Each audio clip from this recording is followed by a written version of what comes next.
My name is Francine Jimenez and I'm one of the nurses here at Women's Health, and I want to share some facts about breastfeeding and some information about breastfeeding. Some of the facts are that 75% of all women in the United States breastfeed. There may be discomfort at first, but it should be minimal and it should go away in the first week. Another fact is that no breasts are too large or too small to breastfeed. A small breast can produce a full milk supply, and babies can breastfeed fine on a large breast. There is no perfect nipple, shape, or size. Babies can latch into many types of breast nipples. Breastfeeding benefits. Early milk, known as colostrum, is the perfect first food. It provides antibodies to fight diseases, easy to digest, less cramping, and gas for the baby. Always warm and ready to eat. Nothing to buy. May help mothers lose weight and lower mothers' risk for diseases. Why is breast milk better than formula? Breast milk provides everything that your baby needs to grow and be healthy. The living parts of your milk cannot be man-made and are unique to you and your baby. Formula may contribute to childhood obesity and kids are more prone to develop ear infections, diarrhea, pneumonia, asthma, diabetes, suddenly infant death syndrome, stomach problems, allergies, skin rashes, childhood cancer, and heart disease. How do I start breastfeeding? Well, breastfeed as soon as possible after birth. Nurse often at least 8 to 12 times in a 24-hour period. Avoid giving pacifiers and bottles for the first 4 weeks. Watch the baby, not the clock, to know when to feed. Massaging and compressing the breast while feeding helps the milk to flow and keeps the baby feeding. How do I prepare for breastfeeding? Make sure you're comfortable, relax, and that you had enough to eat and drink throughout the day and before breastfeeding. You can talk, sing, and hum to your baby in a soft, calm voice. Use eye contact with your baby. Positions for breastfeeding. So we have the leaning back position, and you can hold your baby and just lean back. We have the cross cradle, which you could kind of hold your baby like this and just position it, making sure, you have a hold of the baby. Then we have the football, where you can get the baby and kind of just bring your arm around and hold it like this. And then the side laying, where you can just lay in bed and breastfeed your baby on their side. We have the week program, which is gonna have breastfeeding peer counseling starting in January. So if you need any questions and if you need any help with breastfeeding tips or how to teach you how to do breastfeeding, just give us a call. So we would like to encourage you, if you're pregnant, to enroll in our week program. You can start a pregnancy and it goes up to 5. We will have week counselors, nutritionists, and also they have a breastfeeding educator. Thank you and have a good day. My name is Jennifer. I'm a nurse in Women's Health, and I have been doing public health nursing for a very long time, and I have met some really sweet, wonderful women over these years, and I love pregnancy, and I love the delivery, I love the baby, I love all this information. But what is so unreported and is not discussed, there is so many women everywhere in the world that are suffering from postpartum depression. Postpartum depression is real. Years ago, when I was growing up, I had never heard the term. I had heard women, just, talking about a woman they knew or had heard of, and she had lost her mind after she had her baby. Like, after delivery, she just went crazy. And truly, this was the little talk.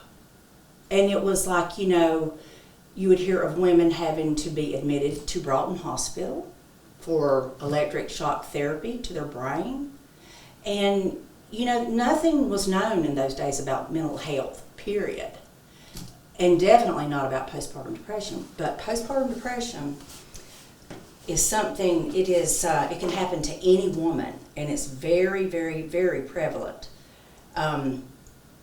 We have baby blues, and that's after you give birth, it is very common to, say 3 or 4 days, maybe. It may take a few days, and then all of a sudden you feel very sensitive, and you're made cry, and you may, be a little more explosive, like something might really, really, really hurt your feelings and make you mad. But, that's common. But those feelings like 8 o'clock in the morning, you're crying because you don't have any peanut butter in your refrigerator. And seriously, something that simple could just make you cry, make you sad. But it goes away. It's like in 10 minutes, you're like, oh my gosh, why was I crying? That is silly. And then, it may happen on and off during the day. Somebody may say something that hurts your feelings. You're just very sensitive because what you're experiencing is a hormonal shift. When you're pregnant, you have all these feel-good hormones, and you just, it's just different. It's the highest your hormone levels will ever be in your life. Highest they've ever been when you're pregnant. Well, what goes up has to come down, so you start having that shift, and your hormones are crashing, and you crash with them sometimes. Baby blues can last up to 2 weeks, and that's normal. We say normal. If your sadness goes on beyond 2 weeks, I really want to encourage you to contact your doctor. And I know that's easy for me to say, but it's so important that you contact your OB office or have someone that you trust to call. If you're not able to call, you need to talk to your OB about how you're feeling. Because after 2 weeks of sadness and teariness, and it goes on into what we call postpartum depression. Okay? And postpartum depression it just lasts, it may last for 2 months, it may last for 2 weeks, it may last for 2 years. Who knows? Some women actually develop this type of postpartum depression during pregnancy. And every pregnant woman is at risk for this. And a lot of women don't want to talk about it. And I totally understand that, because, women are strong, and we want to be valuable, and we want to be worthy, and we want to be a good mom, a good significant other, a good wife. We want to be we want to be strong, because we are. But, so, a lot of women will never say anything about this until years later. And it's hard, I know. It would be hard to admit, even to your mom, or to your husband, or to your boyfriend, or maybe even to your best friend, that you're having these extreme feelings of sadness. You love your baby. Love has nothing to do with postpartum depression. You may feel a disconnect with your baby. You may feel like you don't know how to properly care for your baby, so you would just rather not and let somebody else do it, because you can't do it good enough. Or you may be so tired and fatigued from lack of sleep that you can't do it, and you just don't have any desire. So a woman, really needs to know that this is something that can be helped. It is something that you deserve to feel better. You don't deserve to be in that sad place. So it's so important to share with somebody, just the first person that you can tell. And I really, really encourage you to do that, to share. And actually, I love it when we used to do our childbirth classes. You know, we'd have people in the room.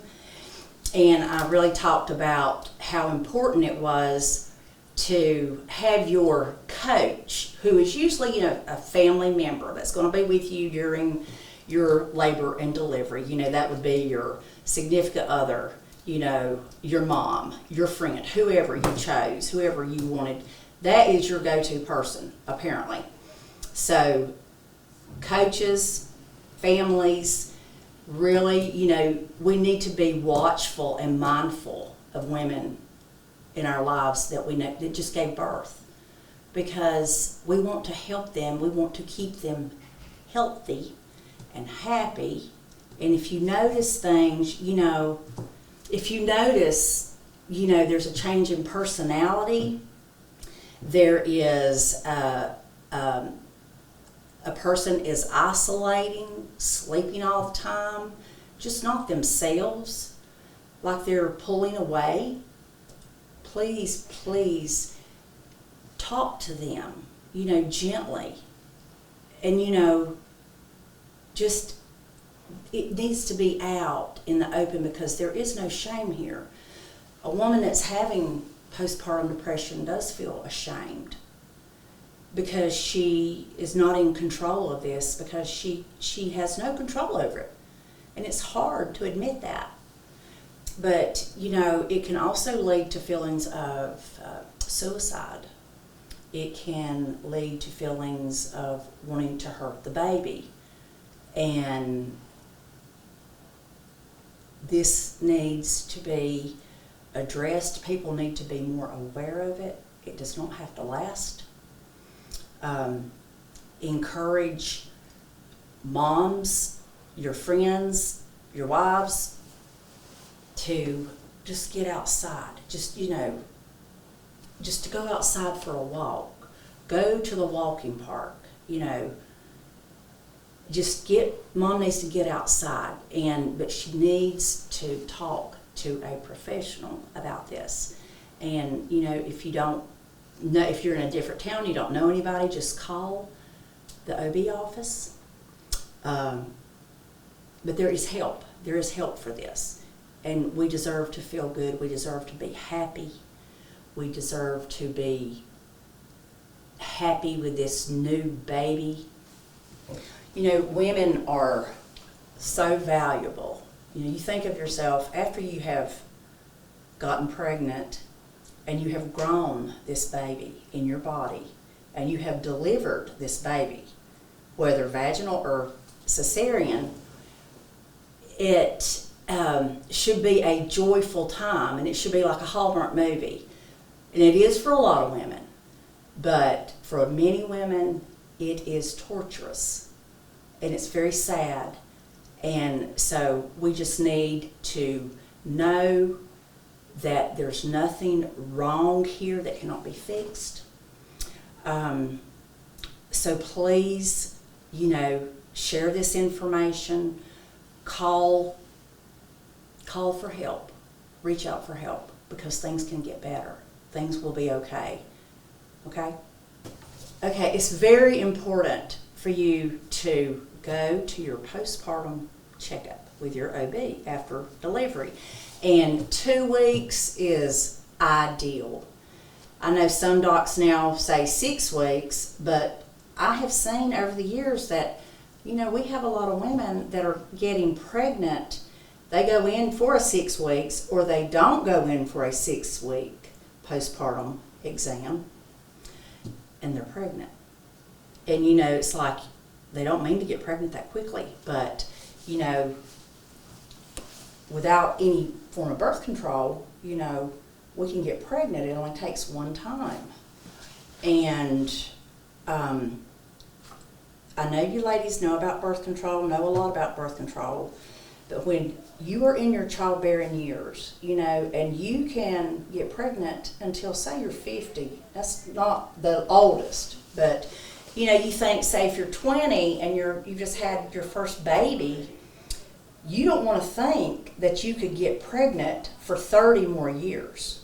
You know, that there's a possibility that you can. So it's very important to find, and you're going to have to try, some women have to try many different methods of birth control. What works for me, or may have worked for me, Francine may have hated it. And what may have worked for her, I hated it. And there's all kinds of different reasons. But so, you know, just because Francine did not like a method of birth control that she had been on, I should not think, well, I know I won't like it either, because I may love it. And birth control is something, when a woman can find what she is okay with, you know, and usually women they can find something, but you're going to have to hunt for it. You may have tried birth control pills before and hated them. You may have had an IUD, you know, inserted into your cervix, and you didn't like it. There are implanons, nexplanons that go into your arm right here. This is good for 3 years, can be inserted in the doctor's office. So ladies, I would encourage you to find a method of birth control that works for you so you can plan and space your pregnancies when you want to have children. And, you know, we have a really good family planning clinic at the health department, so you could call the health department and ask for a family planning appointment and see one of our examiners. Okay, all right, thank you for having us today. Hope you have a good day.